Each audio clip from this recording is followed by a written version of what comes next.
As we continue here with the kind of impulses with Europe coming to colonize in the New World, and the labor shortage being such a chronic and persistent problem, it was not long before slavery became the transatlantic slave trade became into existence. Now, as a background, slavery was nothing new in the New or in the Old World, either in Europe, Africa, or the Middle East. Slavery had existed since antiquity. With the discovery of the New World, types of slavery began to develop. That's made it so that there was an instant pool, an instant reservoir of labor available. The problem with the encomienda system was that Indians, the native population, was susceptible to European diseases, made them inefficient and undependable as a source of labor. So therefore, European colonists began to turn toward alternatives, which gets us to the African slave trade. Europeans uh, had a certain interest in African appeal. That's, for example, Africans had a longer track record, a longer interaction with Europeans, so they had better defenses. They built up immunities against European diseases. Some Africans were also immune to certain forms of malaria. Africans are acclimated to tropical regions of the world, which would benefit them in the New World because they're moving laterally across latitudes instead of north or south. They're just simply moving east and west, or in this case, simply west. African culture placed a high value also on human beings as a resource. One possible reason for this, and your book explains this, is that in sub-Saharan Africa, that is the portion of the African continent below the Sahara Desert, is home to a certain insect, the tsetse fly, a small insect that carried a disease lethal to horses. So therefore, African culture placed a, it's believed, placed a higher emphasis on conquering people rather than conquering territory. Tribes were incapable of governing large swaths of land, with the mode of transportation being walking or running. And so, therefore, African tribes placed a premium on conquering not necessarily the territory, but populations, people. And they enslaved other African tribes who were defeated in battle. Again, this is nothing new in Western civilization. We have the same type of punishment for people that were victims of defeat in battle. With Europe's growing demand for slaves in the New World, Africans began, in some cases, profiting off of the capture of other Africans for sale as slaves to Europeans engaged in the slave trade. Now, again, this isn't to say that, and your book really does a very nice job of discussing notions of what are called presentism, where there's a tendency to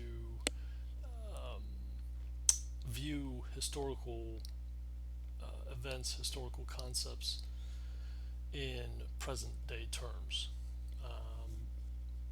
which for a historian, a professional historian, is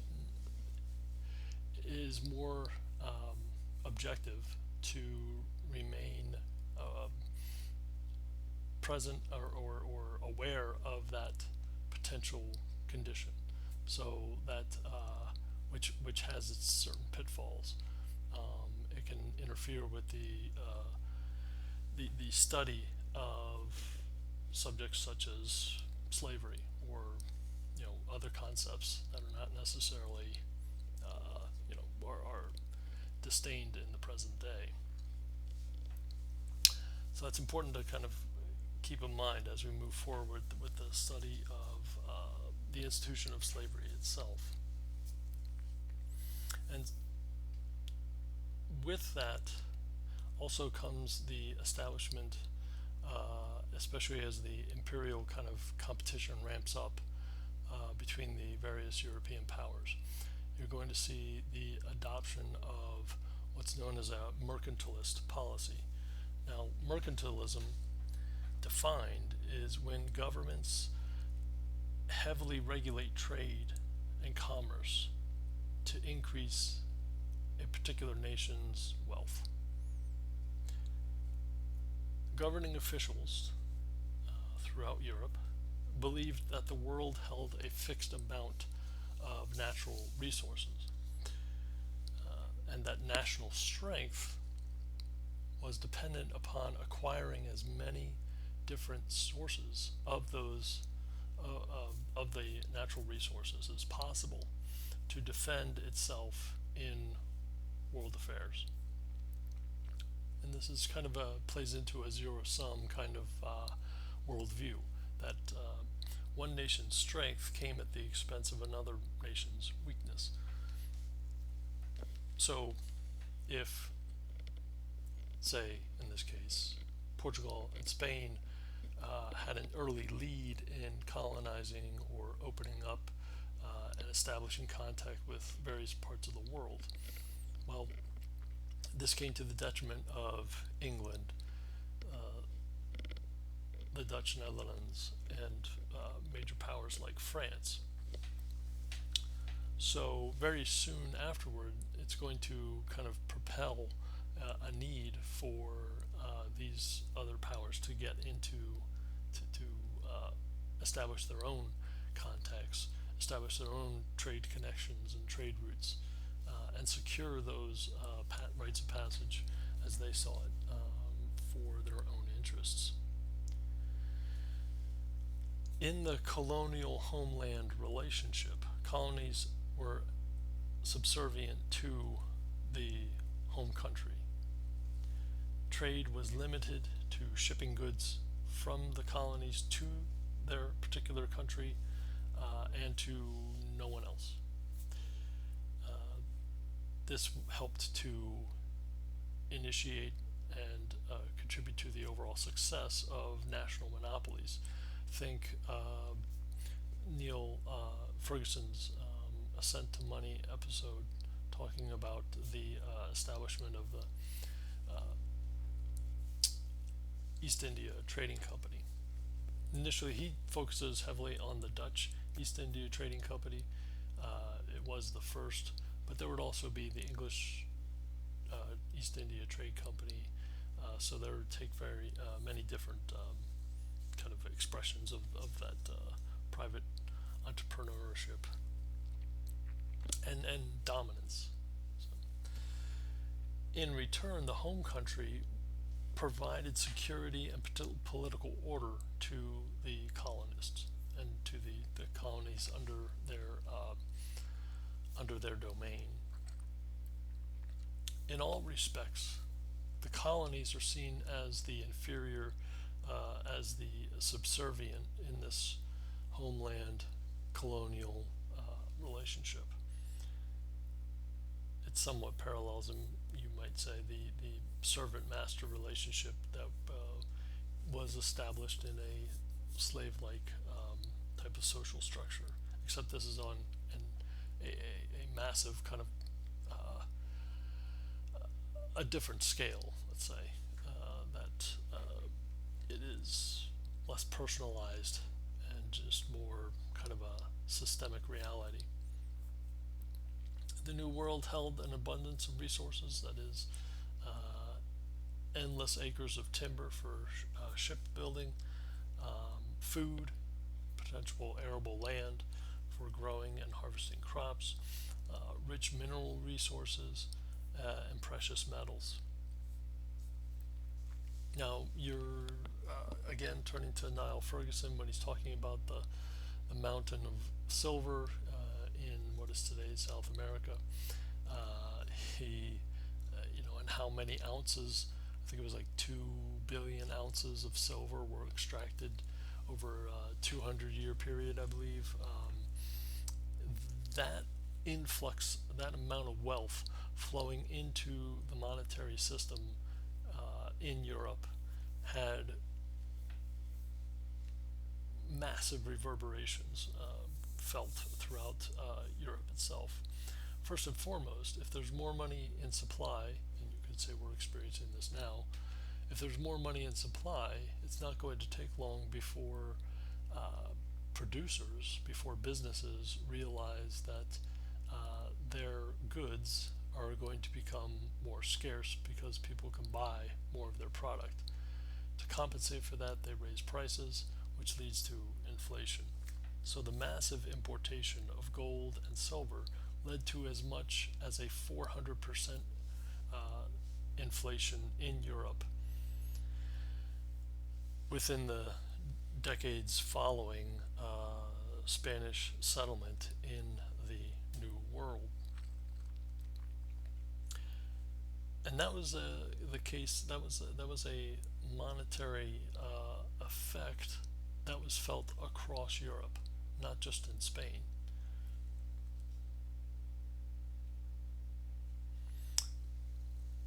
So all of these things served as raw materials that could be transformed into manufactured goods. The materials such as food, minerals, the precious minerals being turned into coin, the timber for building ships. And this is the kind of physical side, the tangible side of the mercantilist system. Some call it the Atlantic system, I believe your textbook does, in which raw materials would be extracted. For the most part, they would be left as raw materials to be shipped across back to Europe, manufactured into consumer goods, and then either bought domestically in Europe or shipped back across the Atlantic to be bought and consumed by colonists, or to feed the world system of trade that was beginning to develop here rapidly after the year 1500.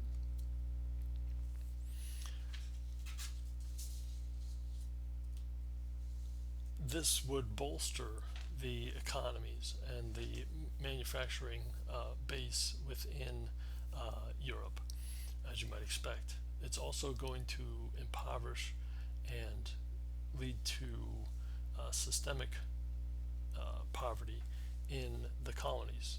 Colonies are going to continually be cash poor because they're going to have to use their money that they get paid for extracting the raw materials. They have to return back to the mother country for buying manufactured goods that have been used in the making of products from the raw materials they provide.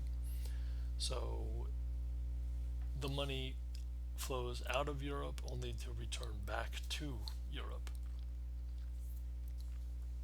This led to this type of potential for profit, for the amassing and retaining of wealth, is going to ignite these kinds of rather intense international rivalries between the great powers of Europe. Again, England, primarily England, France, Spain, and the Netherlands. It would not be long before these rivalries triggered conflict, military conflict, not only in Europe, but also in the colonies in the New World as well, and also in other parts of the world as well. So it's interesting to note, as we kind of wrap this up, that the Renaissance and the Reformation represent a period where Europeans wrestled amongst themselves right? I mean that there's this rabid kind of debate over salvation, and with it, wrapped up in it, is notions of their own identity, who they were not going to be. Parallels that we've kind of seen, you might be able to make certain parallels to with the rest of the wider world in the previous lecture. Here we have an instance where Europe is intent in some respects, in many respects, maybe even in most respects, is intent on trampling the identities of others, perhaps. There's an argument to be made there. It's an argument you may hear pretty frequently. Whereas in other societies that we've studied thus far, there was this effect to appease other identities in order to allow them to retain a large degree of autonomy, perhaps, or cultural identity or religious identity, in order to, in return for being subjugated under political and social control. There are obvious conflicts to each, but it helps us understand, I think, that the different parts of the world suffer from this kind of dichotomy. Okay? One of these types of legacies, you might say, to put it in Michael Wood's terms.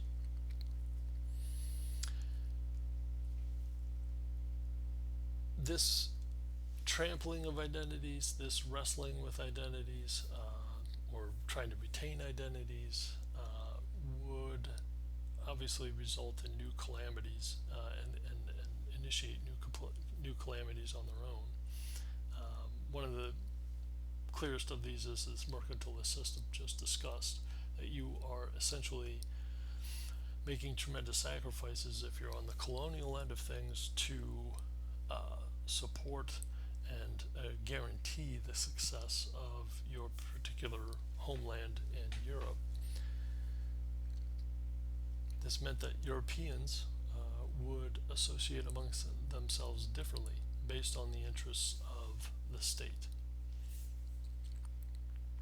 And this would be at the expense of virtually everything else. It wouldn't last that way. It's important to understand. That colonists before long, and nearly all the colonies, would begin to cultivate their own sense of identity, an identity independent, say, of their particular homeland to which they were loyal. So it's important to keep in mind as we move forward with studying the colonial aspects, particularly in the New World, particularly in the West. I'm thinking of obviously the 13 colonies, English colonies along the eastern seaboard, but you'll also see that when we talk about Simon Bolivar and other identities that begin to emerge in North and South America. That'll be for later in the semester. For now, this is going to wrap up our talk here on discovery of the New World, early kind of factors playing into colonization efforts, the motives behind the sustained drive for colonization, for opening up to the world and connecting with it on terms of nation and nationality through mercantilist policies. Looking forward, we'll get into the fallout from the Protestant Reformation, culminating in the 30 Years' War that would end in 1648. Also, we'll continue with examination of Asia including start to look at developments in the Russian state as well. Okay, so until next time, I will see you all then, and let's get ready for week 3. Take care.